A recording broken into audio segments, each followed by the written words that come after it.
అరే వా! నేను నా జీవితంలో ఇంత రుచిగా ఉండే కోడి కూర ఎప్పుడూ తినలేదు. నాకు మాత్రం చాలా ఆనందంగా ఉంది. కోడి కూర ఇంత రుచిగా నాకు రోజు వండి పెట్టేవాళ్ళుంటే నేను ఈ ఇంట్లోనే ఉండిపోతాను బ్రహ్మాండంగా. లవ్లీ, తనేం తింటుంది? నేను ఏదనుకుంటే అది జరగాల్సిందే. నేను భోంచేశాను. అది కోడి కూరతోనే భోంచేశాను. ఈ లవ్లీ నా కోసం ఎంత రుచిగా కోడి కూర వండి పెట్టిందంటే హాయ్ హాయ్ నేను మాటల్లో చెప్పలేను.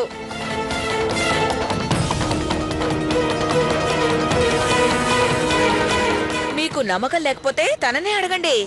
లవ్లీ అంతే కదా? లవ్లీ, తను చెప్పేది నిజమా?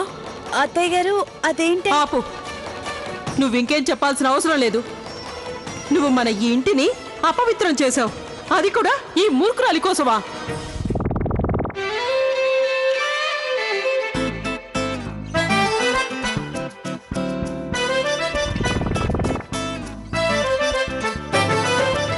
పడుకో, దీన్ని పడుకో.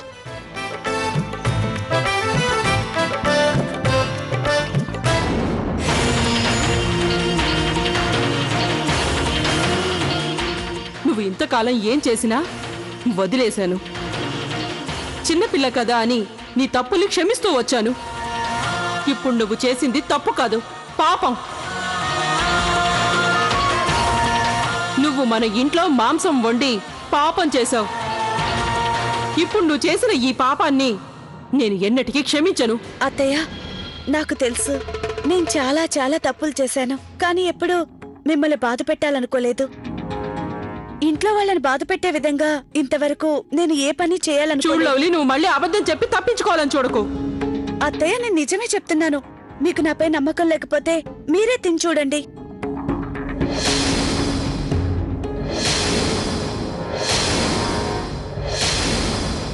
లవ్లీ, ఏం మాట్లాడుతున్నావు? అత్తయ్య గారిని మాంసం తినమంటున్నావా? అక్క, ఇది మాంసం కాదు, మనందరం తినొచ్చు. ఎందుకంటే ఇది చికెన్ కానే కాదు, ఇది మిల్ మేకర్ కూర. స్వయంగా నేనే వండాను. కొంచెం మసాలా ఎక్కువ వేశాను. తను కోడి కూర అనుకొని మొత్తం తినేసింది. తప్పనిసరి ఇదంతా చేశాను. అలాగే కమలికి బుద్ధి చెప్పాలనే ఉద్దేశంతో నేనిందులో కస్తూరి మాత్రలు కలిపాను.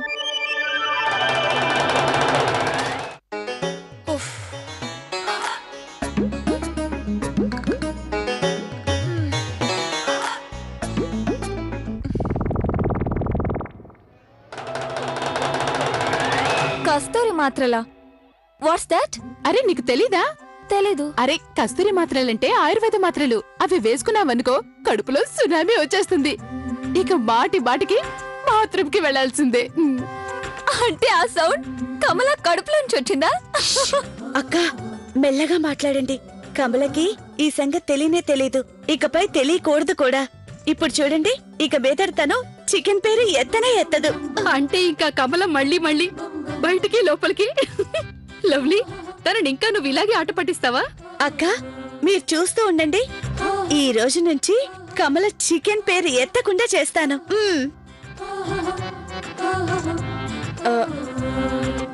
అత్తయ్య గారు, సారీ, కానీ నాకు తప్పలేదు. సర్లే, వదిలే. దీన్ని తీసుకెళ్లి లోపల పెట్టరా. సరే.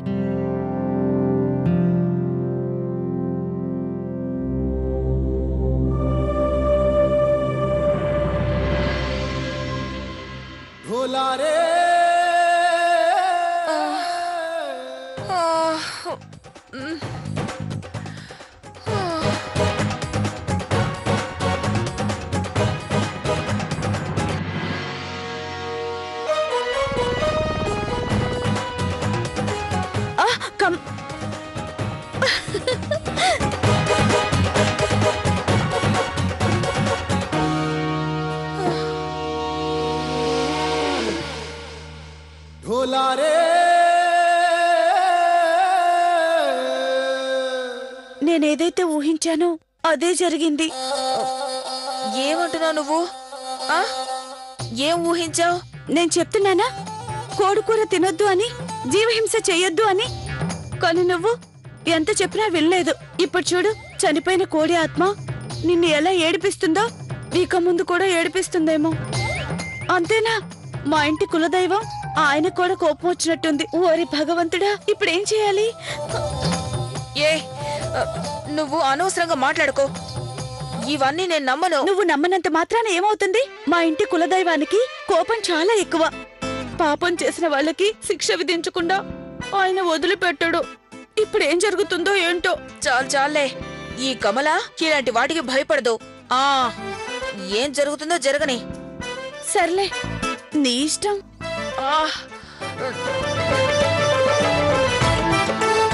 నాకు చాలా దాహంగా ఉంది. ఎందుకో తెలియట్లేదు. నాకు మంచినీళ్లు కావాలి. నేను నీళ్లు తాగాలి. దాహంగా ఉంది. నేను వెంటనే నీళ్లు తాగాలి. ఇదే లవ్లీ మ్యాజిక్. పరిగెత్తు.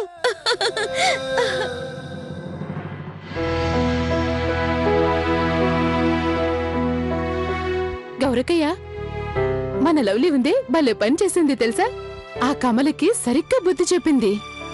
ఇప్పుడు చూడండి, తోక ముడిచిన కుక్కలా ఎలా తిరుగుతుందో. సరిపోయింది.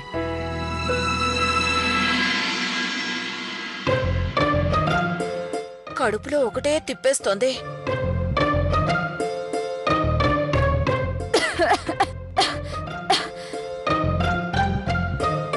ఓయ్, ఏమైంది?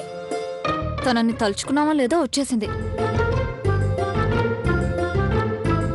తన్ని భయపెట్టేలాగా గట్టిగా మాట్లాడదాం. ఆ కమలకి ఎంత చెప్పినా వినలేదు పాపం. ఇక తన పరిస్థితి ఏంటో ఏమో. తను చెప్పినప్పుడు వినుండాల్సింది. ఎవరు? అరే, లవ్లీ చెప్పింది కదా దాని గురించి. అవునవునవును. లవ్లీ 1,00,000 సార్లు చెప్పింది కోడి కూర తినద్దు అని. వింటే కదా.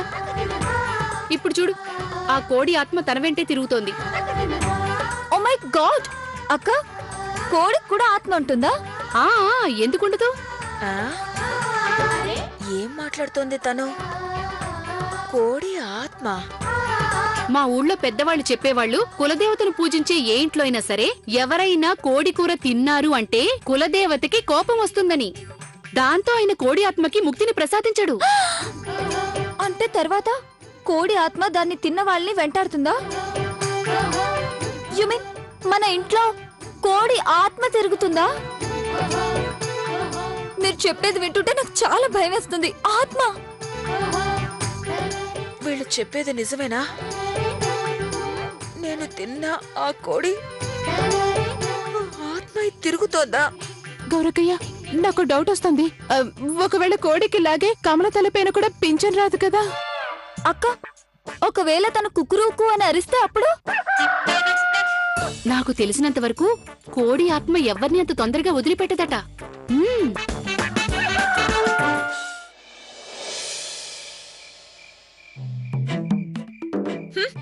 కోడి ఆత్మ అంట. ఈ కమల తెలివి తక్కువదనుకుంటున్నారేవో. ఇలాంటి వాటికి నేను భయపడ్ను.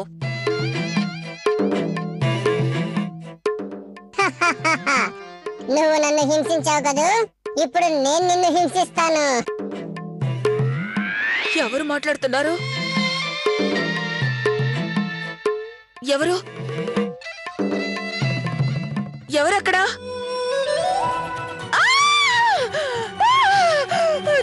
నన్ను కాపాడండి, నన్ను రక్షించండి, నన్ను వదులు.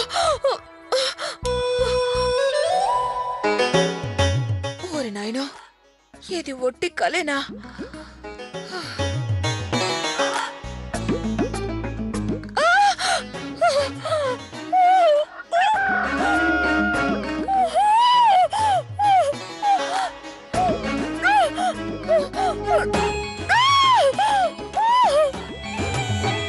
ఏ ముసలి, ఓయ్ ముసలి, నిన్నే ముసలి లే. చూడు, కిటికీలోంచి కోడి నన్నే కోపంగా చూస్తోంది. ఓయ్ ముసలి. ముసల్దానివి నువ్వు, మీ అమ్మే ముసల్ది. నన్ను నిద్రపోని. ఓయ్ ముసలి, నాకు భయం వేస్తోంది. కోడి కిటికీలోంచి కనిపిస్తోంది. చూడు చూడు, అదిగో నీకు కోడి కూత వినిపిస్తోందా? పిచ్చెక్కిందా ఏంటి? ప్రశాంతంగా నువ్వు పడుకోవు, నన్ను పడుకోనివ్వవు. పాపం చేసింది నువ్వు. దాని ఫలితం నువ్వే అనుభవించాలి. లేదు, నాకెలాంటి శబ్దం వినిపించట్లేదు. నేను ఏ పాపం చేయలేదు.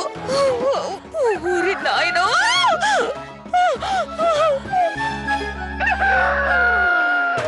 ఈ కోడి ఆత్మ నా వెంట పడిందేంట్రా నాయనా. నన్ను కాపాడండి, నన్ను రక్షించండి, నన్ను కాపాడండి.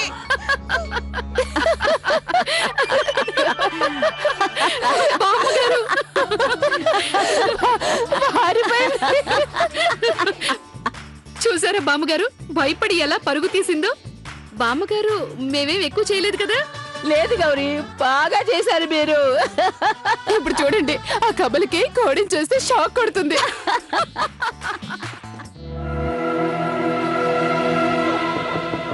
లవ్లీ, ఓయ్ పిల్ల, త్వరగా తలుపుతీ. కార్తీక్ నిద్రపోతున్నాడు, ఏమైంది? అది నన్ను కోడి ఆత్మ తరువుకుంటూ వచ్చింది. నేను నీ గదిలోనే పడుకుంటాను. కోడి ఆత్మ? చూడు, నువ్వెక్కడికెళ్ళి దాక్కున్నా ఆ కోడి ఆత్మ నిన్నస్సలు వదిలిపెట్టదు. ఒకవేళ నువ్విక్కడికొచ్చి పడుకుంటే అది కూడా ఇక్కడికొస్తుంది. వద్దొద్దు, నువ్వు వెళ్ళి ఎక్కడైనా దాక్కో. అలా అనకు చెల్లి. చూడు, ఈ ఇంట్లో నువ్వు తప్ప నన్ను ఆదుకునే వాళ్ళు ఎవరు లేరు. నీకు దండం పెట్టి అడుగుతున్నాను. అరే, ఇప్పుడు దండం పెడితే నేనేం చేయగలను? నీకు ముందే చెప్పాను కదా, అందరూ మొత్తుకున్నారు ఇంట్లో చికెన్ తినొద్దు అని. నువ్వేమన్నా విన్నావా? ఇప్పుడు చూడు, మా కులదైవానికి నీ మీద కోపం వచ్చింది. అలా అనకు, నాకు చాలా భయంగా ఉంది. నేను పెద్ద పాపమే చేశాను. నువ్వు ఒక పని చెయ్యి. నువ్వు నా తరపున మీ కులదైవాన్ని క్షమించమని అడుగు. కుదరదు, పాపం చేసింది నువ్వు, క్షమించమని నువ్వే అడగాలి. ఆయన ముందు నువ్వు ప్రమాణం చెయ్యి, ఇక మీదట నువ్వు కోడి కూర తినను అని. నేను ప్రమాణం చేస్తాను. ఈ రోజు నుంచి నేను కేవలం కోడిని మాత్రమే కాదు, నేను మేకని, చేపని, గుడ్డుని, వీటిని కనీసం తాకను కూడా తాకను. నువ్వే నన్ను ఎలాగైనా కాపాడాలి. సరే పద, నేను నీతో వస్తాను. పద పద, నాతో రా. దేవుని క్షమించమని అడుగు, ఇక మీదట ఇలాంటి పనులు చేయను అని, ఆయన కోపం వచ్చేలా ప్రవర్తించను అని. భగవంతుడా, నన్ను క్షమించు. నేను చాలా పెద్ద తప్పు చేశాను. నేను ప్రమాణం చేస్తున్నాను, ఇక మీదట నేను ఎవరిని ఇబ్బంది పెట్టను, ఎవరికి ఎలాంటి బాధ కలిగించను. ఇకపై నేను మాంసం, చేపలు లాంటివి తాకను కూడా తాకను. భగవంతుడా, నువ్వే నన్ను ఆత్మ నుంచి కాపాడాలి. పరమేశ్వర, తను ఇంతలా వేడుకుంటుంది కదా, తను క్షమించి అలాగే ఆ కోడి ఆత్మకి కూడా ముక్తిని ప్రసాదించు. కమల, ఇక నువ్వు వెళ్ళి పడుకో. పరమేశ్వరుడు నిన్ను క్షమించేశాడు, వెళ్ళు. లేదు లేదు, నేను వెళ్ళను, నాకు భయం వేస్తోంది. అరే ఏం కాదు, అయినా నిన్ను క్షమించేశాడు కదా, వెళ్ళు. మరేం లేదు కమల, నేను దేవుణ్ణి నీ గురించి వేడుకుంటాను, నువ్వు వెళ్ళు. మళ్ళీ రాదు కదా?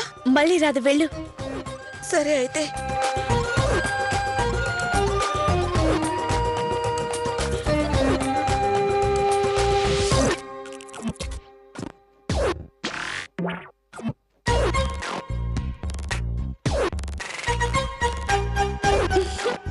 Thank you.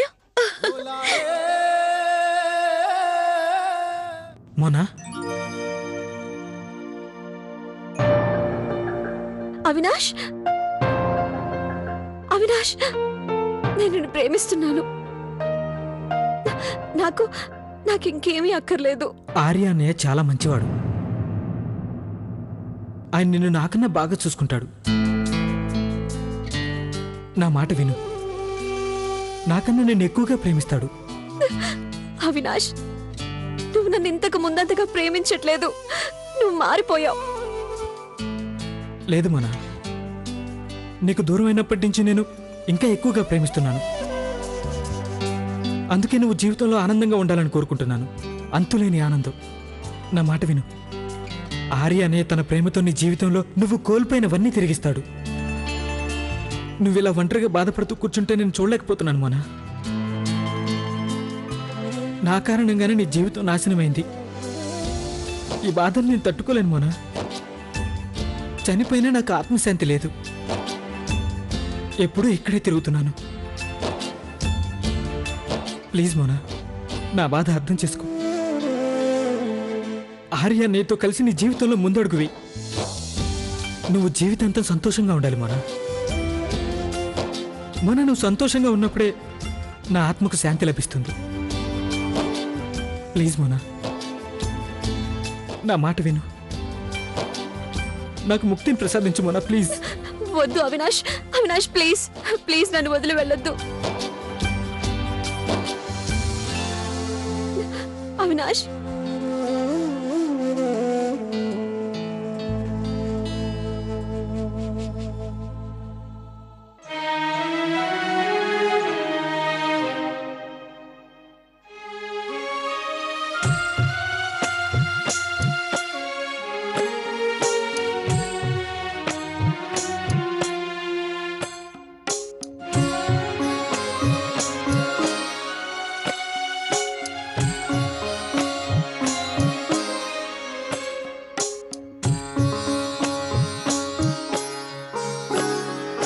నా కోడలు ఎంత అందంగా ఉందో.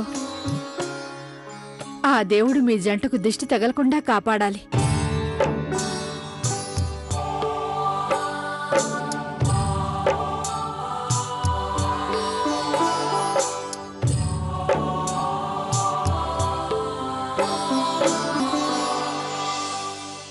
నేనెప్పటినుంచో ఎదురు చూస్తున్నాను ఆర్య మోనలు జంటగా పూజ చేయడం చూడాలని. ఆ కోరిక ఇప్పుడు తీరుతోంది. పాత సామాన్లు కొంటాం, పాత సామాన్లు కొంటాం. ఆర్య, వెళ్ళి ఆ పాత సామాన్లు వండి పిలు. అలాగే. ఇంట్లో పాత పేపర్లు చాలా ఉండిపోయినాయి, తీసుకొద్దాం పదా.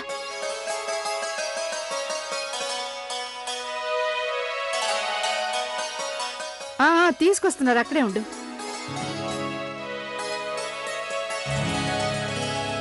వెళ్ళి మిగిలినవి కూడా తీసుకురా. ఒక్క నిమిషం.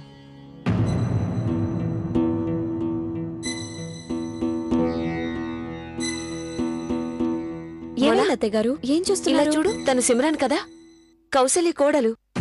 అవునవును. పోలీస్ ఇన్స్పెక్టర్ సిమ్రాన్ గారు నక్సల్స్ తో జరిగిన పోరాటంలో మరణించారు.